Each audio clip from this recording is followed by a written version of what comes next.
মাঝে মাঝে আল্লাহ আমাদেরকে দুঃখ কষ্ট দিয়ে পরীক্ষা করতে চান, এগুলো আমাদের জন্য খারাপ নয়। এই দুঃখ কষ্ট বিপদ আমাদের কোমরকে সোজা করে, আমাদের পায়ের মাটিকে শক্ত করে, চিল্লায় বলেন ঠিক কিনা? প্রতিকূল পরিবেশে কিভাবে বাঁচতে হয় এই দুঃখ কষ্ট আমাদেরকে শিখায়। এজন্য মুমিন বান্দার বৈশিষ্ট্য হচ্ছে দুঃখ কষ্ট বেদনা জ্বালা এগুলোতে সে আপসেট হয় না, সে হাল ছেড়ে দেয় না, সে ভরসা রাখে একজনের উপর, চিল্লায় বলতে হবে তিনি কে?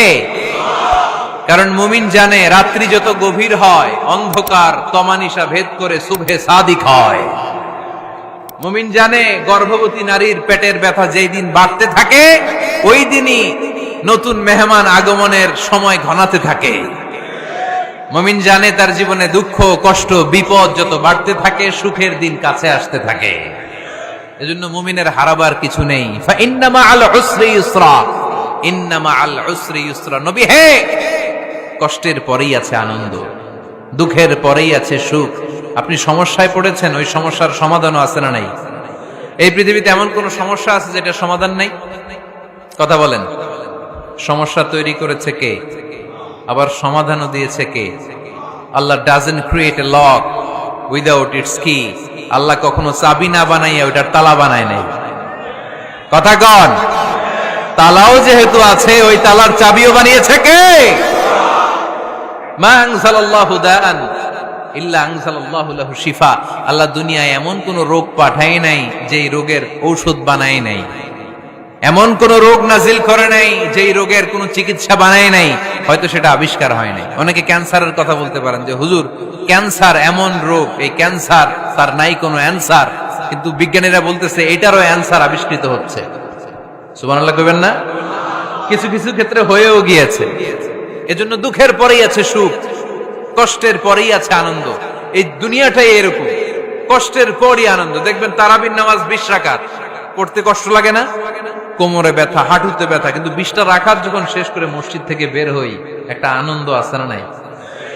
কষ্ট করে পরীক্ষার জন্য প্রিপারেশন নিলেন আপনি কয়েক মাস, কিন্তু ফলাফল যখন ভালো হয় তখন একটা আনন্দ আছে না নাই?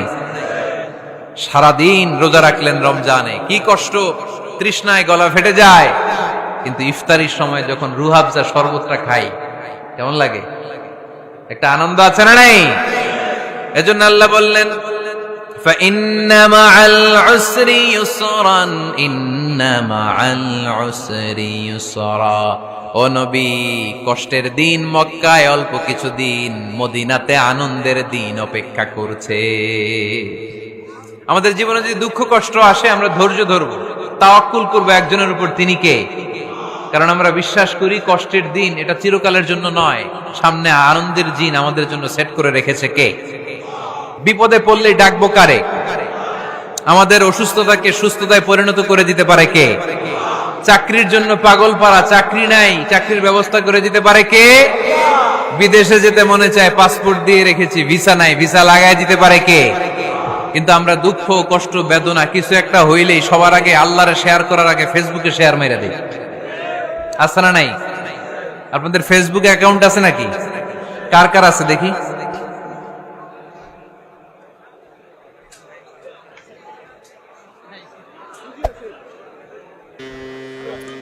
আছে আছে।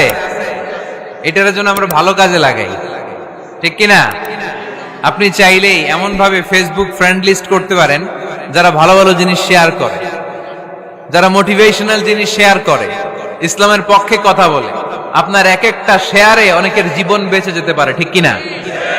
একজন মুমূর্ষু রোগীকে বাঁচাতে রক্তের প্রয়োজন, রক্তের গ্রুপ এ পজিটিভ। যারা রক্ত দান করতে আগ্রহী তারা এই নাম্বারে যোগাযোগ করুন। ফেসবুকে মাঝে মাঝে এরকম নিউজ আসে না নাই? আপনি just you put down in share, শেয়ারের মধ্যে একটা পুট করে দিলেন, একটু শেয়ার মেরে দিলেন, ছড়িয়ে পড়লো হাজার হাজার ফেসবুক ফ্রেন্ডদের কাছে।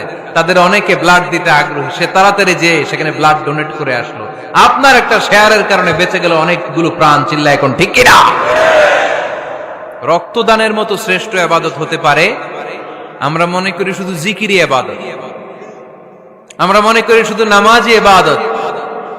রক্তদান, এক ব্যাগ রক্ত থেকে অনেক মানুষকে বাঁচানো যায়। এর মধ্যে আছে হিমোগ্লোবিন, এর মধ্যে আছে প্লাটিলেট, আছে প্লাজমা, রক্তে একটা উপাদান আছে প্লাজমা, নাম শুনছেন? আগুনে পোড়া রোগীকে বাঁচাতে এই প্লাজমা লাগে। হসপিটালের বার্ন ইউনিটে যেয়ে দেখবেন মানুষ কিভাবে চিল্লায়। নুসরাত নামে একটা মেয়ে মারা গেল না, এক বদমাইশের কবলে পড়ে মারা গেল না? তাকে আগুন জ্বালিয়ে দেয়া হয়েছিল তার গায়ে, তার প্লাজমা গুলো জ্বলে গিয়েছিল। আগুনে পোড়া রোগীর যে কি কষ্ট, একটু দেখার জন্য হসপিটালের বার্ন ইউনিটে যাবেন, দেখবেন যে কি কষ্টে আছে তারা। এই প্লাজমা গুলোকে অনেক সেন্টিগ্রেড তাপমাত্রা নামিয়ে ঠান্ডা করে দেহে পুশ করা হয়। আপনার এক ব্যাগ রক্ত থেকে প্লাজমা আলাদা করা হবে, প্লেটলেটস আলাদা করা হবে, হিমোগ্লোবিন আলাদা করা হবে, শ্বেতকণিকা, লোহিত কণিকা আলাদা করে অনেকগুলো মানুষ বেঁচে যাবে। এজন্য ফেসবুক থাকাটা দোষের কিছু না, তবে ভালো কাজে আমরা ব্যবহার করব, ঠিক কিনা? আপনার ফেসবুক শেয়ারিং আপনার জান্নাতি বানাতে পারে, আর আপনার ফেসবুক শেয়ারিং আপনার জাহান্নামের লাকড়ি বানাতে পারে। চিল্লায় বলেন ঠিক কিনা? So the decision is yours. সিদ্ধান্ত আপনাকে নিতে হবে, আপনি কিভাবে করবেন। যে কোনো বিপদে ওয়া ইলা রাব্বিকা ফারগাব, কোন দিকে মনোনিবেশ না করে কার দিকে মনোনিবেশ করব? যে কোনো বিপদ আপদ ফেসবুকে শেয়ার করার আগে শেয়ার করব কার কাছে?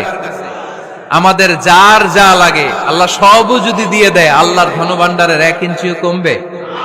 হাদিসে কুদসিতে আল্লাহ বললেন, লাউ আন্না আউওয়ালাকুম ওয়া আখিরাকুম ওয়া ইনসাকুম ওয়া জিন্নাকুম, পৃথিবীর সব জিন, পৃথিবীর সব মানুষ বিশাল মরুভূমিতে দাঁড়িয়ে যদি আমার কাছে চাইতে শুরু করে, আল্লাহ এটা দাও, ওটা দাও, ওটা দাও, আমি আল্লাহ তোমাদের সব চাহিদাও যদি মিটিয়ে দেই, আমি আল্লাহর ধনভাণ্ডারের 1 ইঞ্চিও কমবে না। এজন্য চাইবো কার কাছে? বিপদে আপদে ভরসা করব কার কাছে? আর অবসরগুলোকে কাজে লাগানোর দরকার আছে না নাই? স্বাবলম্বী হওয়ার চেষ্টা করার দরকার আছে না নাই? ফা ইন্নামা আল উসরি ইউসরা, ইন্নামা আল উসরি ইউসরা। নবী হে, কষ্টের পরেই আছে সুখ, দুঃখের পরেই আছে আনন্দ। সব সময় মানুষের সময় একরকম কাটে না। এজন্য আমরা তাওয়াক্কুল করতে চাই একজনের উপর, তিনি কে? বিশ্বনবী বলেন, লিকুল্লি নবিয়্যিন দাওয়া মুস্তাজাবা। এ দুনিয়াতে সব নবীদের একটা করে মুস্তাজাবুদ দাওয়া আছে। আল্লাহ বলেছে, ও নবী, একটা করে স্পেশাল দোয়া করার সুযোগ পাবা, দোয়াটা করা মাত্রই কবুল করে নেব। বিশ্বনবী বললেন, এই পৃথিবীর বুকে যত নবী রাসূল দুনিয়ায় এসেছে, সব নবীরা তাদের স্পেশাল দোয়া দুনিয়ায় করে ফেলেছে, ইল্লা আনা, কিন্তু আমি করি নাই। বিশ্বনবী বললেন, ওয়া ইন্নী আখতাবিউ দাওয়াতি শাফাআতান লিউম্মতি ইয়াউমাল কিয়ামাহ। আমি আমার স্পেশাল দোয়াটা করি নাই। আমার স্পেশাল দোয়াটা আমি আমার গুনাহগার উম্মতকে বাঁচানোর জন্য কিয়ামত পর্যন্ত রেখে দিয়েছি। আমরা যেদিন বিপদে পড়ে যাব, যেদিন আমার আব্বা আমারে চিনবে না, আমি আমার আব্বারে চিনব না, নেতা তার কর্মীরে চিনবে না, কর্মী নেতারে চিনবে না, ঠিক কি না? পীর সাহেব মুরিদরে চিনবে না, মুরিদ পীর সাহেবরে চিনবে না, স্বামী তার স্ত্রীরে চিনবে না, স্ত্রী তার স্বামীরে চিনবে না। নবী থেকে শুরু করে, ওলি থেকে শুরু করে, শহীদ থেকে শুরু করে সবার মুখে একটাই জিকির, ইয়া নাফসি ইয়া নাফসি ইয়া নাফসি। আকাশের সূর্যটা যেদিন মাথার কাছে চলে আসবে, জমিনটা তামার জমিন হয়ে যাবে। সূর্যের তাপে মাথার মগজগুলো ভাতের মাড়ের মতো গলে গলে নাকের ছিদ্র, কানের ছিদ্র দিয়ে টপ টপ করে বেয়ে বেয়ে নিচে পড়বে। ওই কঠিন দিনে কেউ কাউরে চিনবে না। বিষ্ণু বললেন, ওই দোয়াটা আমি দুনিয়ায় করি নাই। আমি বদরের যুদ্ধে মার খেয়েছি, উহুদের যুদ্ধে দাঁত ভেঙেছি, আমি না খেয়ে পেটে পাথর বেঁধেছি। আমি যদি ওই দিন দোয়া করতাম, আল্লাহ দোয়া কবুল করে নিত, জান্নাতি খাবার দিয়ে দিত, আমার মায়ের খাওয়া লাগতো না, তায়েফে আমার রক্ত ঝরতো না, দোয়া করলেই কবুল। কিন্তু ওই দোয়াটা আমি দুনিয়ায় করি নাই। ওই দোয়াটা আমার জন্য, আপনার জন্য, আমাদের জন্য বিশ্বনবী জমা রেখে দিয়েছে। এজন্য বিশ্বনবীর চিন্তা আর আমাদের চিন্তা এক চিন্তা না। বিশ্বনবীর পুরা উম্মতের চিন্তা, কিয়ামত পর্যন্ত যত মানুষ আসবে সবাই আমার উম্মত, না জানি তাদের নসিবে কি হয়ে যায়। এই চিন্তার বোঝা বিশ্বনবীকে কাবু করে ফেলেছিল।